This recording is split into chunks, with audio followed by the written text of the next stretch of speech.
So, I heard you want the cooler list I brought the Nats. I'll go put on some pants.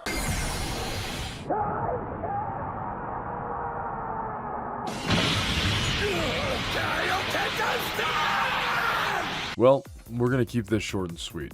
Basically, you got your leader here. It's very similar to my old build. If you don't know what the leader does, it's basically what you do is add a life to your hand. When it attacks, you may draw a card, and if you don't, you get to play a green unison, so it's like cost 1 with a marker on it. So it doesn't say anything about if you don't have a unison there, so that's what this whole deck is predicated on, is that you get to empower unisons and keep the markers as you're going through, which gives you additional effects. On this side, you don't get to take a life, but you can either draw or play the 1-drop unison, and you do get an additional activate battle effect that you get to discard 1 green unison, and then that basically counts as 5k combo for the battle. And that's really important because this deck does not have a lot of combo power. It's all based on that unison stuff, so it is really hard when something shuts off your leader, like Release from Evil. That definitely is a really good card to use against this deck. But another effect that this card does have as well too, it has an auto where you get to draw a card when a unison gets placed in the drop once per turn. So your awakening turn, if you sequence it right, you can draw a shit ton of cards. But so we're going to start here. The first unison of the deck. We run obviously a bunch because it's a unison based deck, but we're going with for the Demigras. Demigra is the first unison you want to get out because it is I believe the only unison in the deck that does not have Empower.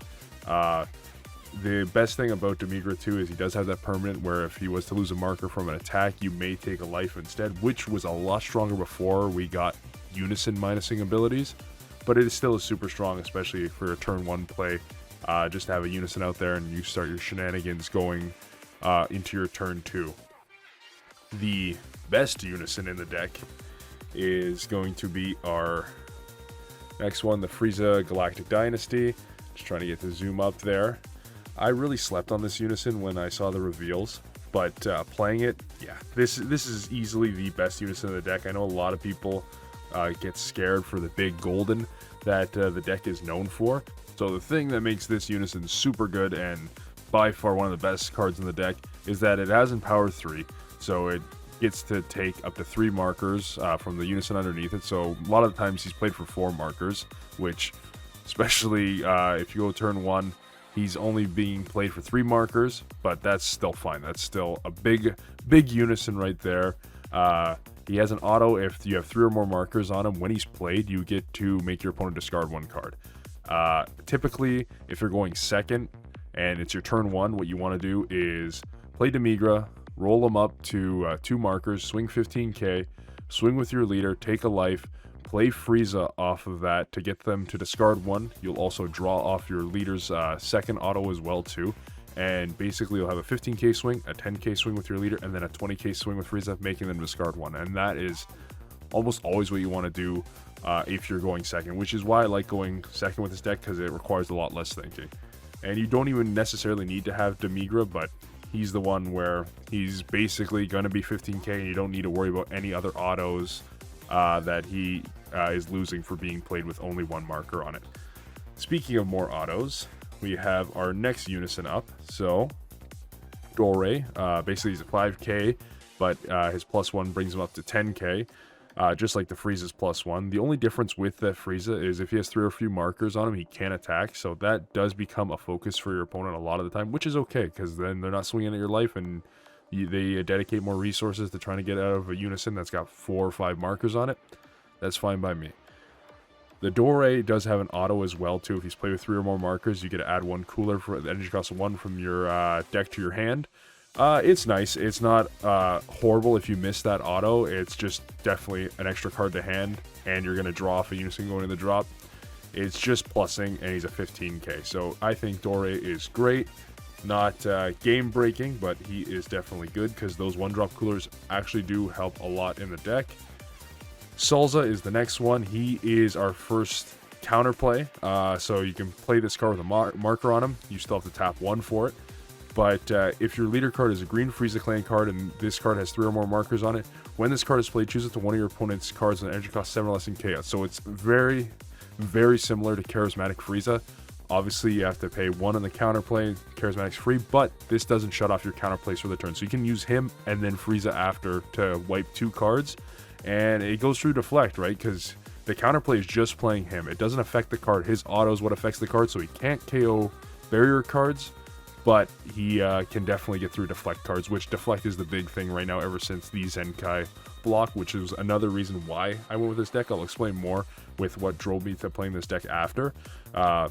Drove me insane probably, but he's a 10k base, and then he gets 5k for his +1. The next one up is one that you don't see a lot. I was originally running at 4, but Knees, he's an Empower 2 as well, so these 3 are Empower 2. He is a negate, so he's a hard negate, and you play him. Same thing, 1 energy, he's a specified 1 cost unison. If you have 3 more markers on it, when this card is played, choose one of your opponent's cards, and it can't attack until the end of your opponent's next turn. So if you time this right, this is another card with the whole Exodia BR where I can just shut off the triple duel completely, or if they get greedy, swing with the leader. Like I said, shut off that. I can't shut off barrier cards, but it's basically a Mafuba for a non-barrier card, non-barrier battle card that they have, and it came up super clutch, especially against anything that was trying to aggro me down. The next and final unison in the main deck is the Golden Frieza Newfound Might, and you're damn right, we got it balled out right as right after the Friday when we got our participation packs. This Frieza, I'm running at 3. You definitely can run it at 2. It is searchable in this deck, and I might have played it out of all the games maybe 3 or 4 times. 3 or 4 times. It's not as crucial as a lot of people think when they're facing the deck. Mainly, my whole playstyle of this deck is I'm just trying to make you discard 1. I'm swinging 20 discard 1 here with other battle cards we have, and I'm just trying to get as much value I can out of 1 energy. That's the biggest thing with this deck, and 3 energy is a lot when I can just play 3 different unisons, especially on an awakening turn. It's just, this one's very situational, especially if they have a really big board and you want to get rid of it, because he's in power 4, so he takes the most markers out of anything. He's a dual attack blocker. He's also a counter attack, so I can play this card with 3 markers on it, but I do have to tap 3 for it. If you tap any more, you're not going to get any more markers on the counter attack, but if you want to play him raw on your turn, tap 4, tap 5, whatever. He kind of is not very useful if you don't already have a unison. That's another thing that isn't great about him, because for his full effect, you need to do a -4. His auto is if you have 4 more markers on him, when this card is played, choose all your opponent's battle cards and KO them. That's the wipe effect, so great if you set up the counter probably, but a lot of people, if you have 3 energy up, they're either going to Broly Crown, or 2, they're going to know that they're going to be walking into this, so they're going to play around this. But his activate main is a -4. He gets plus 10k and triple strike for the turn, and then you get to switch him to active with the end of the turn. So he's dual, triple, and then he's blocker for the next turn. So super, super good. It's just a lot of people look for this, and that's why I'd probably cut him down to 2, but he definitely did win me matches when he needed to be there. I wouldn't, I'm selling him a little short, but the next we're going to get into battle cards. So Cooler, Mighty Sibling in Space. This card is amazing. Basically, it's a top 5 searcher for green unison, especially it costs 3 or less, so you can search every unison in your deck. And then he has an auto. When one of your green unisons is placed in the drop area, add 1. You can add up to 1 card from your life to your hand, so it's another way to awaken yourself besides your leader. And he does the neat little thing of, regardless if you take the life or not, he goes up to 15k. So it becomes a 1-drop 15k, and it just becomes another thing that your opponent has to deal with. Next battle card will be our next counterplay, Dodoria Brimming with Power. This is just for your floodgates. Basically, if you have a mono green leader, and then you have a green unison in play, if the battle card being played is energy cost 2 or less, which Topo comes in 2 or less, Oceanus comes in 2 or less, Bupo comes in 2 or less, almost all those except for the baby like minions come in for 2 or less. You're gonna hit it. It's only 1 energy, and it's a combo piece if it's dead in hand. Dodoria is amazing. It's your only basically hard counterplay, because Salza and Frieza, they will hit after the card's played. This will prevent autos from happening. So it doesn't hit cards with deflect, but it will hit cards with barrier. Next thing of counterplay, we have obviously just 4 charismatic. We have a unison out at all time. I don't know why my voice is going like this. I'm from Minnesota now, but We got 4 charismatics. You got a Unison live the whole time. Why not? This is super, super good. As these, especially in the SS4 match, because one, the SS4 cards are coming down as a 1 cost, especially when they're getting played. Then you want to get played. You draw 1, then they want to combo it off, right? If you can stop that from happening, they lose their draw engine in that deck. Same thing with Charismatic. You won't be able to stop the initial draw, but you'll stop them from being able to combo that card off the field. They'll have to waste another card in hand to do that, which did help me out in SS4 matchups, especially in playtesting. The next card is, shout out to Beer for this card, the SGR. The SGR, I wasn't sold on them. This card probably is 80% the reason why I went to go run Cooler. In playtesting, especially against Gamma and SS4, this card is so good. The activate main that a lot of people look at this card for is if your leader's green or Master's Teaching, and you have 4 less life, play this card from your hand for 2 energy, and then you get to pop a card or something. No. None of that matters. He's deflect, crit, whatever. Sounds cool, right? No, you get to combo this card. So when this card is added to your Z energy, choose up to one of your opponent's unisons and remove 3 markers from it. You think, what? Removing 3 markers, you're probably going to have to tap 2, tap 3. No. You tap 1 green energy, combo it, put in your Z energy, you've wiped 3 markers off of Unison. What does that mean? That means Gamma, they use their Unison to awaken, you wipe that Unison. I know it's not detrimental for the deck, but still, it's annoying that they basically don't have that Unison, which accrues a lot of markers and becomes a threat later on. Boo Unison, you swing into Boo Unison, combo that to 20k, tap 1, you already did 1 damage with the attack, 3 markers off, Boo Unison's gone. Another one, the Gogeta Unison, swing into it, combo. The first turn it comes down, it goes up to 4 markers, right? Same with Kid Goku, the good old Grape Coup, whatever you want to call him, the starter deck. That Bulma is a super essential Unison for them. You wipe it out. It starts with 3 markers. That's what I did in Kid Goku matchup. Is if I went first and I didn't have a Unison, I literally just kept it an energy open just to hit SGR. That card is amazing. Next one up, Cooler, Sibling Cruelty. It's double strike. Basically, this becomes a 1 cost for it loses 1 of its energy costs for each Unison in your drop area. So basically, you're always playing this for 1. He's a double strike. He doesn't have deflect, so he can be hit, but that's also another card they're losing out of your hand, so it's not horrible for you. And then when he's played, you can't play copies of this card for the turn. Additionally, you may place 1 of your Unison cards, which especially costs 3 or less, from your drop area to the bottom of your deck, so you can refill your deck with preferably Frieza. And your opponent discards 1 card from hand. So we're getting into the whole discard 1. We had Frieza earlier. We have this to discard 1. You can only play 1 per turn. Obviously, they counterplay and it doesn't hit the board. You can still play another one because it's his auto that prevents him. It's not a limit 1 on playing him. The next one, another really good card that is new to the deck, is the Kaioken Son Goku the Furious. I think any green deck that has the space should run this card. Same with the SGR. This card is so good. Activating limit 1 green energy. If you have 3 or more mono green energy, play this card from your hand. So you're just tapping 1. When he's played from your hand, your opponent discards 1 card from their hand, and he's 15k crit. He does have another activate battle where you tap 1 green. He gets 10k for the battle and loses 10k for the next turn. I didn't use that a single time. It's literally 15k crit pressure, and your opponent discards 1 on play. The final discard 1 is we're running 3 Dark Temptation Toas. So Overwhelm, if your leader's green or yellow, choose 1 of your leader cards, gives plus 5k. Your opponent discards 1 card from hand. And you do make a pretty big drop area in this deck from all of your Unisons, recycling them with the Empower abilities. The only thing to watch out for is if you have both these in hand, make sure you sequence right. Playtesting, I did screw up a couple of times, which most of the time was I didn't draw this card until after my leader swing. I was like, damn it, I could have had a way better play. But obviously you want to put the Unison to the bottom of your deck first, and then use Toa because you'll shut off your Cooler for the turn, since you obviously won't have any Unisons in your drop. The next card up, just Champa. This won me a Beerus game. That was another thing too, is I was preparing to see a lot of blue, because I know it was going to be a counter meta. Sin, Gogeta, Vegito, and the SS4s were all the boogeymen. It was all red, so I knew we were going to see a lot of blue, and what does good against blue, right? Green and hand control, and Obviously, this is a mix of hand control and aggro. The hand control isn't like Ribri and all that. It's just all these discard one, discard one, discard one here, but I'm also swinging with them, which causes more cards to come out of their hand because they have to combo out of it. But Champa did win me a game against Beerus, where I was swinging with that Frieza card. I had 1 extra energy open. He didn't negate. He was on 2, and he didn't want to awaken.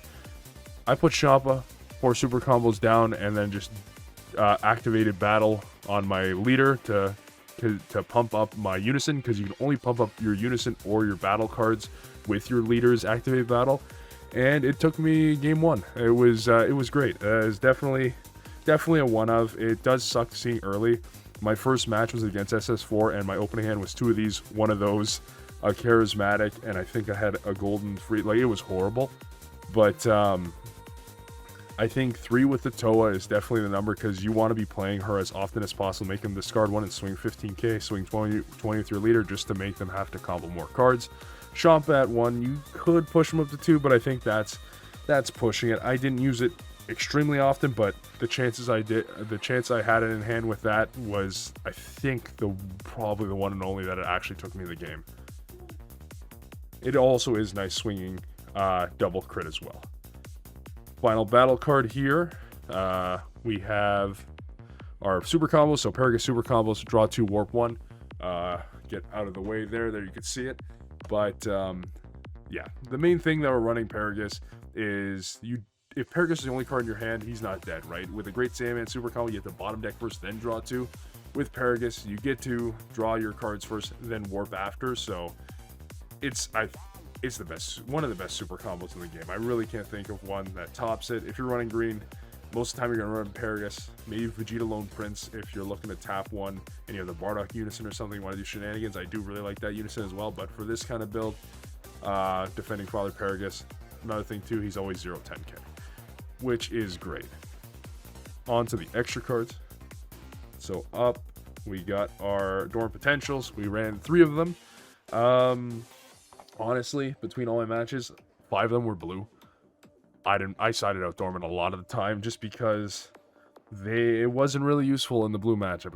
It was more, I was the aggressor, and I wanted them to waste resources from hand, and Dormant wastes resources from my hand. Obviously, is one of the best floodgates in the game. Obviously, Baby Hatch is the only one that completely stops her, and this one comes really close, but with a meta where it's a lot of triple strike and double strike coming in, it's okay. For hard negate, we also have Homicidal Clone. Definitely saved my life a couple of times. The blocker doesn't stay alive too much, which isn't great, but it does help, especially against a triple strike. You're only taking 1 life, right? And then you have the chance to have a blocker, or they're forced to get rid of it. The After Nats, definitely I might have sided in, like I might have put in the Boo negate. I'll put it up on screen there. I think it's thwarting the enemy or whatever. We were talking about it on stream yesterday, and it definitely is a good card for this deck, because you can Spirit Boost 2 and play it for free. I think that might be a good alternative than having to take life, especially in this kind of meta. But, you know, it combos well with Dormant, but you still get the chance of having a blocker, and you can take a life after you're at 5 that you under, but this deck already takes its life, so it's very iffy of what you want. It's all according to your playstyle. And then finally, secret rare for the deck, Cell Max, like quad strike for 1 energy, and like, who could say no, right? You can play him whenever you want. He just isn't able to attack until you have 4 or more energy. The thing with him too, I was really debating on siding Slumbering Strike in, just so I could wipe him, but it's also another extra card in hand, and this deck doesn't have enough battle cards. So if I'm unawakened, the problem with this deck, right, is that I can't really combo too hard. I have to rely on my activate battle to be ditching unisons, because see all those unisons? That's the problem. We'll go on to the Z deck now. Z deck, the thing with this is you're not really gonna have a lot of Z energy. It's gonna be these SGRs and maybe Dodoria, maybe a Paragus in there. You are not using your Z deck a lot. I think I used Vegeta once. That might have been the only Z deck play I did. And that was just really late to draw a card. I was already awakened. It was definitely a weird match for that one. But yeah, Vegeta, I think, if you got space, should be in every Z deck. Just gets you out of a pinch, can draw you a card. Why not, right? Next up, Frieza. So Frieza, Resurrected Ambition. Double Strike, Deflect. You get to choose a 5 drop, and then pop it. And then if you place 1 Z energy to drop one of your other green cards attacks, I think green battle cards energy cost 2 or more. Yeah, when one of those attacks, you can ditch a Z energy and make them discard 1. Never played Frieza once. I think Frieza's a good card. It's just green is not blue. Blue has a lot of variety with their Z deck, and their Z decks can look very different. Green is very similar right now. Besides like certain 1-drops, they're very archetypal based, like with the Chilais and stuff like that. I ran 1 Jiren because he's Deflect, and basically he gives himself barrier, can't be removed when he's played for basically both turns. Didn't play him either. He's super good, and he can wipe out a Unison if you really need it, but you already got SGR to do that. So these were just backup. They were backup. That's kind of what the Z deck is in this. If I'm facing another hand control match, at least I have access to something. These ones I didn't have for Nats. I was only running a 5-card Z deck. These ones I didn't think about it, but they're actually pretty good. The Awakened by Rage, the Grudge Coup support. Basically, I don't get anything else besides his first auto, so when he's played until the end of your opponent's next turn, just like Jiren. Jiren can choose another card. He can only choose himself to make himself not be removed from the battle area by skills, but he does get 5k for that time. So it's a 1-drop 15k for 2 Z energy. I think it wouldn't have been bad to have that, just to get myself out of a pinch. Okay, now on to the side deck. So, kind of color specific here. We went 2 of the SS Vegeta Majin Exterminator, so this is kind of your green version of Dabura. When this card is discarded from your hand by an opponent's skill, play this card for your drop. When he's played, draw 1 card. So it's Dabura, but it's for free, and it only works in green. I believe yellow has, is it a Gohan that works for that? The one thing with this deck that why I didn't run Dabura is because 1 energy is a lot in this deck. You have to be very smart of with how you use energy. I almost said that sentence completely horribly, because I'm an idiot, so I'm not too smart with this deck, but I still ended up getting 6-3 with it, and we'll go over some of the matches and how they worked out. But another card that works very well, another 1-drop green Vegeta, funny enough, that draws you a card, is the Vegeta Protector, protecting his loved ones. When your opponent switches one of their energy to active mode using a counter skill, place 1 of your opponent's life and 1 card in your opponent's energy to the drop area. So it's just the whole D-Magicate. This is for blue, this one's against blue, this one's against green. Never sided this one in. I did side those ones in a couple of matchups. The next card that is green would be Son Goku Fated Rivals. So this was my barrier removal. And this is another reason you're not going to see Black Smoke in my deck, is Black Smoke I think is extremely versatile in a lot of decks. It's just green has 2 separate answers that just work better. I know Black Smoke would take less slots, but then again, this also can attack. Basically, what you do is tap 2 energy. If your opponent has 3 or more energy, you get to place 1 of your Saiyans, or Saiyan, Earthling, or Namekian cards, all green from your Z energy to the bottom of your deck, and then you play a card from hand. So what that means is if I got a Paragus Super Combo in here, I can bottom deck it and essentially use a Paragus Super Combo 5 times, which is great. He's also Double Strike and Barrier. And then when he's played, you get to choose one of your opponent's battle cards, ignoring Barrier, and KO it. The scary thing with this card is it doesn't have Deflect. There is another option for that, being the Gohan. I'll put it up on screen. I was debating on that, but you need to be at 3 or less life, and it doesn't have Barrier. This one, at least, once he gets down, it sticks. And if I have the SGR, I'm kind of threatening my opponent, and they don't want to really play a Unison if they know they're going to tap 4 and it's going to be wiped by 1 energy, right? So this one I did not end up siding in. There wasn't too many. This one I didn't end up siding in. There weren't too many barrier cards I had to worry about, especially in blue. I was thinking about the triple strike blocker, that 6-drop. The problem with that is they need to have no extra cards, no battle cards in their drop area. I was swinging like hell, forcing them to over combo, and make themselves have battle cards in the drop area, so I never needed to worry about that. And the other Barrier Deflect Goku, the God Coup negate, I didn't need to worry about that either because it only stops battle cards attack. So I can just go Unison all the way.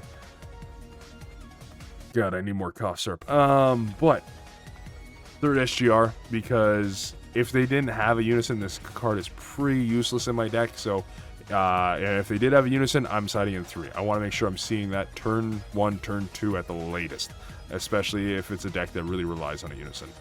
The next is Shin. I played Shin once, still lost the game. Shin definitely was in every side deck, some main decks as well too. It's how you counteracted against all the big guys coming out early between Sin, Vegito, the SS4s. The thing with that too is if you have 3 or less energy is the only time he gets his effect. Cooler can be in weird matchups where you don't charge sometimes. It didn't happen too often at Nats, but it did happen a lot in playtesting against Red Sin, because Red Sin is still a tough matchup for this deck. It was probably about 50-50 in testing. SS4, like I said, was a little bit easier with Charismatic and stuff, but so it was for Sin, and Sin doesn't get its barrier Oceanus effect until your opponent has 3 or more energy. So that was kind of how I was testing running that deck with 2 energy. It was really weird, but it actually did win me the games in playtesting. Unfortunately, I didn't see a single Sin. It was all blue, which is what I predicted, and that Shin was not very useful for me. Next one up, especially against blue, Dark Death Ball. I'll put it over here. It's basically another counterplay for the deck, and this is how you get rid of Vegeta Ready to Rumble, the baby's minion, Deborah, is with this card here. So if you have a green Unison card in play, which you're almost always going to have one, and your opponent plays an energy cost of 4 or less, a battle card energy cost 4 or less, you can place it in the drop area instead of it being played, and you get to choose one of their 1 costs and KO it. Sure, 2 energy does sound like a lot, but that does stop Deborah being played. That does stop Ready to Rumble, which Ready to Rumble does hurt this deck if it's earlier on. Then again, there was games that I faced Ready to Rumble, I ditched basically all my energy, and it did stop them from using Beerus's ultimate effect on the turn after, because your opponent needs 3 or more energy, I believe. But the special thing with this too is that you can't activate its counter skill by just ditching 2 cards from hand, which does sound like a lot, but this cooler deck does draw a lot, especially after its Awakening turn. You do have a 10+ card hand. The next things up are going to be the Unisons that we side in, because we're a Unison deck. Why not use our leader's draw with our side deck cards? So Golden Frieza, Unison, and Malice. I sided this in against SS4, didn't see it. Until the end of, so the main thing with this is that it's got a +1, you get to draw 1, choose 1 card in your hand, place it at the top of your deck, it gains crit.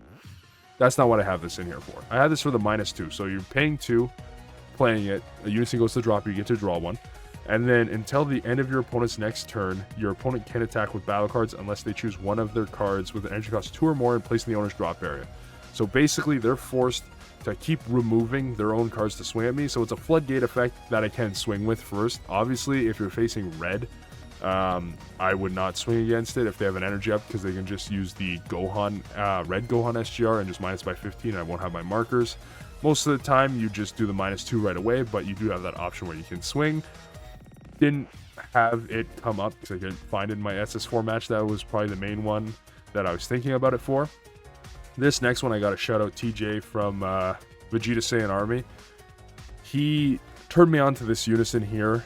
This was really good in a couple of my matchups, especially the blue matchups where I knew they were stacking negates in hand. Like, they just had so many negates, and I just try to force as many out as possible. And then I went into more hand control stuff. So this is where my rib ran is right here. This is an Power 5 Unison, so the most out of any of the other Unisons in the deck, and it wasn't even made for Cooler. It was made in the green Gotenks starter deck that did end up getting top 16, I believe. Shout out to him as well. But what this does, it has a +1 where you get to search Union Fusion pieces. I don't care about that. I don't give a shit about that. Yeah, I want the Empower 5. And I want the -6. So basically, this, when you're playing this card, you're going to tap 2. It's going to come down with 7 markers. And then you're going to swing with it 15k, and then -6. And you're going to make your opponent rip 2 cards from hand. So that's the whole spiel there with that. I think out of the side deck cards, that one was sided in the most, as well as I'd say those were my most sided in cards, and by that I was usually taking out Dormant and then maybe a Knees, just because they definitely helped a lot. I'd say Dark Death Ball. I wish I saw it more, because it definitely would help out more, but what can you do? The SGR 100% MVP. MVP in the side deck. So like I said, tiny bit into the matchups, we faced off against 5 blue decks, 2 red decks. I believe the other ones were yellow. I know there was a Trunks Vegeta in there, but especially against blue with this deck was what it was tooled more towards, because I did playtest a lot against Gamma. Didn't see a single Gamma. Saw SS3. SS3 and Beerus, what you want to do is just hit as hard as you can. You want to use up all your energy, because they can't really clap back, especially Beerus early on, because he just wants to establish Whis and then ramp himself. So that SS3 as well. SS3, you want to try to push them down to 4 before they can even ramp. Because the thing with that is if you push them down to 4, especially going second, I get to play Demigra, swing 15, swing with my leader, that's 10k, swing with Frieza Unison, make them discard one, that's 20k, and they're losing a card in hand. For any reason, if they're out-comboing any of those, you're already winning the hand control game, and that's where this comes in great. If they do take it, what you can do is, on one of those attacks, maybe preferably leader, start comboing a little bit. Combo 2 cards, and then when your Demigra goes to the drop, you'll have 3. You can play Toa, swing 15 with Toa, and force them down to 4, or force them to combo out of it.